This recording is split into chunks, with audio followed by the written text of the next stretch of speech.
Brace for barren booze shelves when Omicron hits. That's the warning from truckies and retailers. To keep supermarkets stocked and the drinks flowing, they want the government to urgently change who needs to isolate and for how long. Political reporter Amelia Wade has the story. Supermarket shortages, something many of us hoped we'd leave behind in 2021. I think the toilet paper was a bit extreme. I've got 2 cats, so cat food was the biggest thing. We have a lot of baking goods, toilet paper, sugar, flour. But turns out they could be back for 2022. And supply chain priorities mean this time it could be booze. Booze and beer will have to fall to the bottom. It will be food and medical supplies. Still love me beer, but food is a priority. Honey beers, yeah, and particularly spirits and stuff as well. I guess it is what it is. We just have to manage it, eh?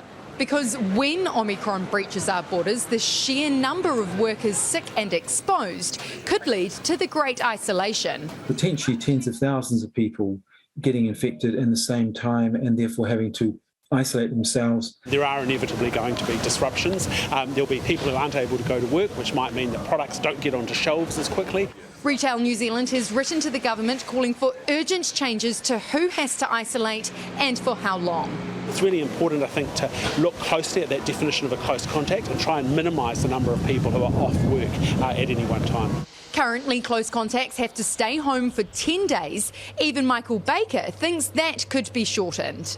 Yeah, I think there is an argument for shortening that isolation period.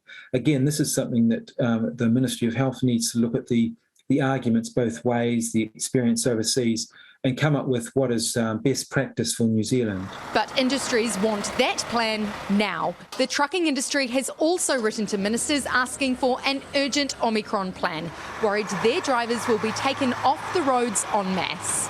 We need confidence now. We don't need ministers sauntering back from holiday in a couple of weeks and kind of working out there's a problem. The government has had their head in the sand in relation to Omicron. They basically took the summer off. While most New Zealanders have been on holiday, we have been out there, or our teams have been working very hard to get plans in place around how to deal with Omicron in the community. Because it's just a matter of time. Well, Amelia Wade joins us now. Kia ora, Amelia. When will we get to see that plan? Sam, Cabinet has just met and decided whether to change the traffic light settings. We'll get told tomorrow, but don't expect any greens. With Omicron knocking on our doorstep, the government wants to keep New Zealand in a state of preparedness. Business also shouldn't expect the detailed plan thereafter, but there will be wider access to rapid antigen testing. Here in New Plymouth, this is the first time MPs have got together for their annual caucus getaway.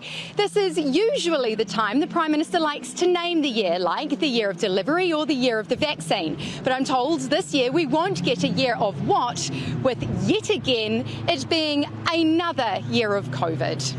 Tēnā koe, Amelia.